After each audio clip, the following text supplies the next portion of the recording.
আসেন সবাই আজকের উল্টোপাল্টা ভিডিওতে একটা হেলদি ডিনার বানাই। সারা উইক যখন আমরা আনহেলদি খাবার খেতে খেতে টায়ার্ড হয়ে যাব, একদিন তো মনে সান্ত্বনা দেওয়ার জন্য হেলদি খাবার খাওয়াই যায়। তো আমি ফার্স্টে বিনসগুলো ছোটো ছোটো করে কেটে নিয়ে ধুয়ে 1 টিস্পুনের মতন অয়েল দিয়ে হালকা সটে করে নিব। জাস্ট 1 চিমটি লবণ আর একটু লেবু স্কুইজ করে নিচ্ছি আমি এখানে। তারপরে সুন্দর করে জাস্ট 2 মিনিটসের মতো এটা ফ্রাই হবে, আর কিছুই না, বাস। তারপরে যাতে সবুজ সবুজ কালারটা থাকে বিনসের। তারপর আমি এখানে একটা ডিম নিয়ে নিচ্ছি, একটু লবণ দিয়ে জাস্ট গোলায় আমি অল্প তেলের মধ্যে জাস্ট ঝুড়ি ঝুড়ি করে নিব, আর কিছুই না।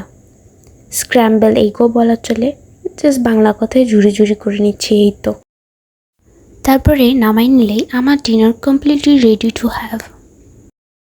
তো এর সাথে আপনারা হালকা রাইস নিয়েও খেতে পারেন, রাইসটা অ্যাভয়েড করে বেটার। বাড়ি খাবার যেহেতু না হেলদি রাখতে চাচ্ছি আমরা, তো রাইস কেন দিয়ে খাবো, কমন সেন্স তো বাদ দিলাম।